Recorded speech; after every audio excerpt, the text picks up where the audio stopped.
Assalamualaikum and very good morning to our beloved lecturer, Miss Munirah, and our friends. Today, we are going to present about Chapter 8, which is Logistics and Characteristics of Modes of Transportation.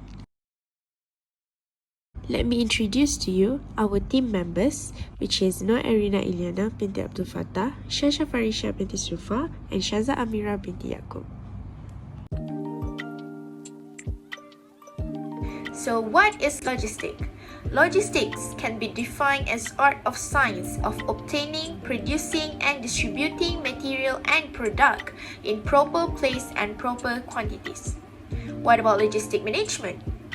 It is the part of supply chain management that plans, implements and control efficient, effective and forward and reverse flow and storage of goods and services, related information between the point of origin and the point of consumption in order to meet customers' requirements.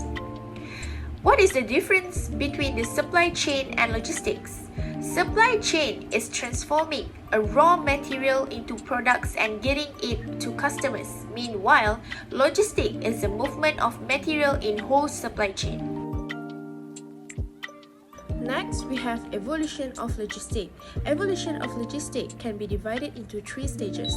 Stage 1, in the 1960s and 1970s, the concept of logistics was confined to the physical distribution of goods or outbound logistics. Related activities included transportation, distribution, warehousing, packaging, and material handling. The logistic manager had to deal only with outbound traffic.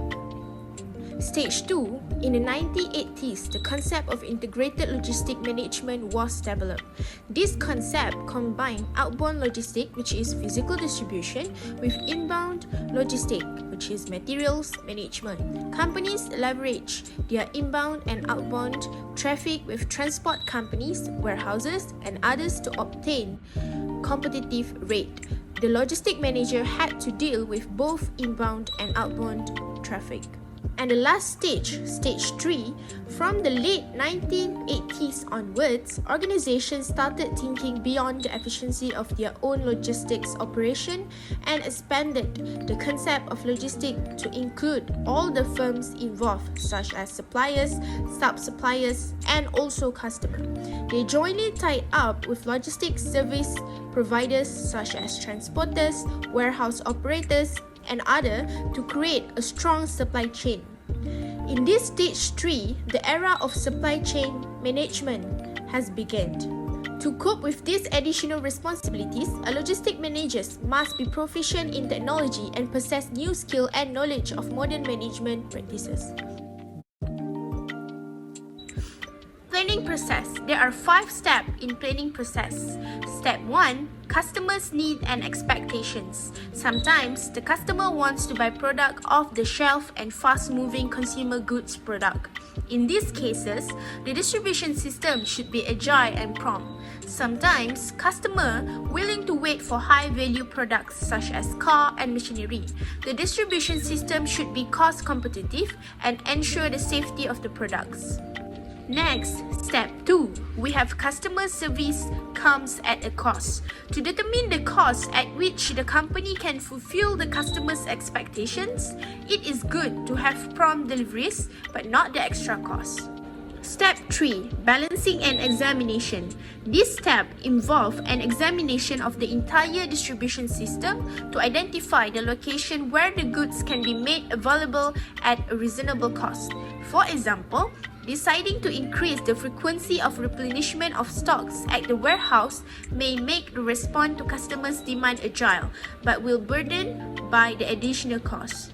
Step 4, assessment of the competitors' quality of service. We have to keeping an eye on the best practices adopted by competitors. And the last step in planning process, step 5, which is regular evaluation of the physical distribution system.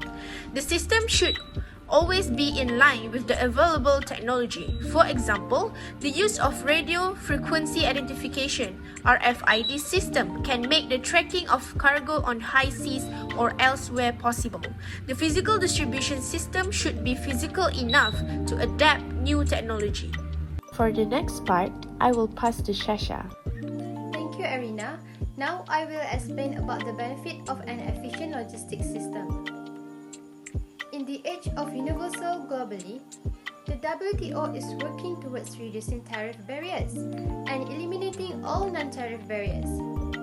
These have caused manufacturers and service providers exploring global opportunities. The need to physically carry goods from one country to another has highlighted the importance of a sound logistics system. The longer the distance to be traveled, the higher is the efficiency demanded of a logistics system. Now, let's move to the first benefit, which is increased operational efficiency. The primary objective of any logistics system is to make optimum use of resources available so that inbound materials, components and sub-assemblies, as well as finished products, are delivered in the right quantity, at the right place and at the right time. This helps the supply chain become more responsive to the ever-changing market demands at minimum cost and time, and helps company offer better service to customers than competitors.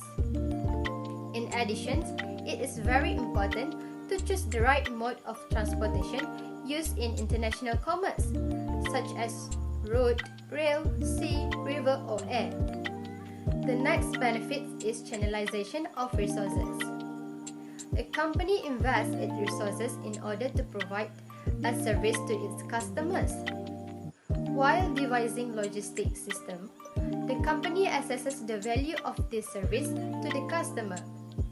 That means how much the customer could be willing to pay determines the efficiency of the logistics system. For instance, the frequency of visits of a delivery van to a small town will depend on the product sale and profit margins. A logistic manager studies the availability of vans, their routes and the profitability on each route, and this helps make optimum use of the available resources. Next is improve customer service. In every organization, depending on individuals' functions, each department has its own priorities. The primary focus of the logistics system should be to provide better customer service than the competitors. In other words, companies should make on-time delivery without mistake, defects, and breakage. If the company provides personalized service and communicates clearly or directly with the customers, it adds to the customer satisfaction. A smart logistics system helps the companies serve their customers better. The last benefit is inventory control. A sound logistics system helps a company to keep not only its inventory under control, but also improve the overall gains to the company. A marketing executive from a company can commit to demanding delivery schedules to the customers because he or she is certain that the company can back up the deals with on-time deliveries without cost overruns. In fiercely competitive marketplace, where in addition to pricing, the quality of customer service determines a company's fortunes, there is an increasing number of businesses rely on logistics solutions to provide them a competitive advantage. Many companies outsource their logistics operation to the logistic management companies who specialize in this field. They cater to a number of clients and can provide an entire range of value-added services. This helps companies to concentrate on their core areas of expertise, such as manufacturing and marketing. Companies that offer logistic solutions in India are Federal Express, Blue Dart Express, DHL Logistics, Safe Express, and others. Now, let's move to the concept of marketing logistics system. The definitions of logistics is as the process of planning, implementing, and controlling the efficient, cost-effective flow and storage of raw material, in-process inventory, finished goods, and related information from the points of origin to the point of usage. Logistics can also define as the design, and operations of the physical, managerial, and informational systems needed to allow goods and overcome time and space. And 3 others definitions as you can see on the slide. There are 3 steps of the process of an effective logistics system. The first step is planning process. The company needs to consider the geographical locations and the distance between the point of origins of goods and the point of consumption. They also should consider the different modes of transportation and the nature of the products, and physical attributes play an important role. The second step is implementing process. Implementations of a logistic plans is a group process where different agencies and people located in different geographical locations have to coordinate their activities with each other. Specific instructions, quick communications, and mutual understanding are the key ingredients of the successful implementations of a logistic plan. Lastly, the third step is controlling process. A company should control their flow of goods. If the goods arrive too early, they incur damages on ports or warehouses, or else they simply perish. If the goods arrive late, it leads to customer dissatisfaction and loss of opportunity. The timely arrival of cargo at destinations is very crucial.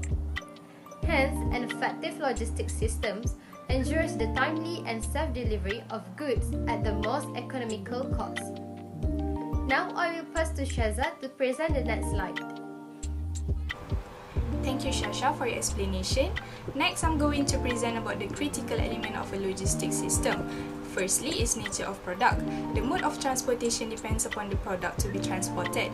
The nature of the product also determines the type of packing and the material handling system required. In international business, where the cargo has to cover a distance of 1,000 miles, the safety of the product is a very important factor.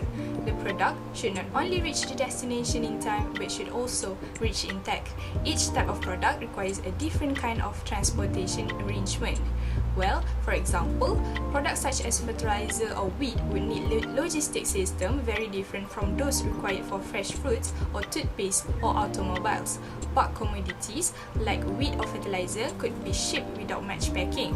Perishable, on the other hand, would need careful packing and carriage in refrigerated containers in which the temperature could be set anywhere between 25 degrees Celsius to negative 25 degrees Celsius. Hence, it is obvious that the logistics system is highly product dependent. Next is location of manufacturing plant. Normally, manufacturing plants are located either close to the source of raw material or close to the markets to which the company caters. Another criterion for choosing the plant's location is government subsidies available at the location. Nowadays, the survival of manufacturers depend not only on the domestic market but also increasingly on export markets. It will be more convenient for an export-oriented manufacturing plants to be located near the port or airport, and the proximity would make the movement of material easy. If the plant is situated far away, then the availability of good roads become critical. Nowadays, many countries are very consciously developing free trade zones which are close to seaports or international airports. Next is availability of infrastructure. Infrastructure is the backbone of industry in any country. If the infrastructure of a country is strong, its industry can prosper. The success of the Chinese industry in export can be attributed to the strong infrastructure the Chinese government has created over the past 10 years. Good road condition helps speed the movement of cargo. Also, good port facilities with suitable material handling system help the cargo move without wastage of time.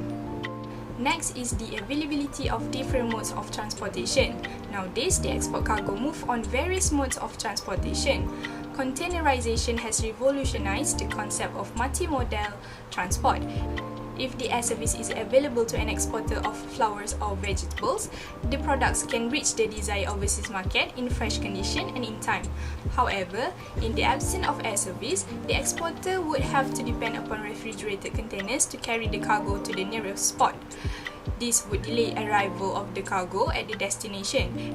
Because it is now possible to transport cargo through various modes of transportation, the absence of any mode of transportation becomes a weak link in the entire logistics system. Efficiency of the logistics system depends upon the availability of different modes of transportation. Next is dealer and distribution network. This is an important component of the product mix of any company. A company may have an excellent product which is attractively priced and aggressively promoted, but it does not have an efficient distribution system. Its success in the market will be doubtful. A dealer or a distributor is the vital link between a manufacturer and a customer. A customer prefers the product that is available next door. An extensive network of dealers and distributors makes it possible for a company to reach the nook and cranny of each market. A distributor who is willing to keep adequate stocks of the product makes the logistics system more effective.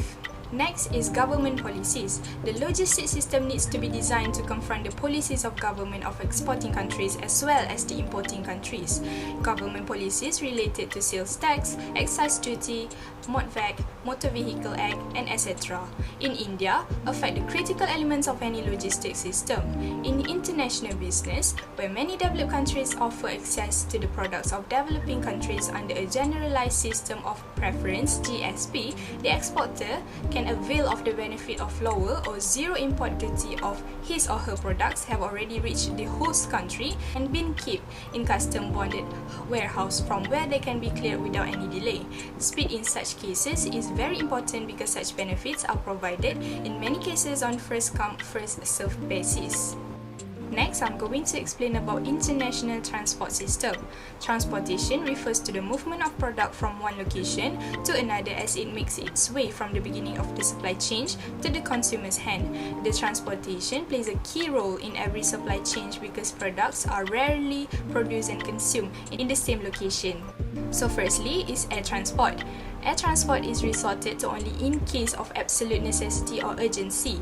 Two factors are responsible for the infrequent use of air transportation in India. First is the cost of air freighting, which is very high compared to other modes of transport.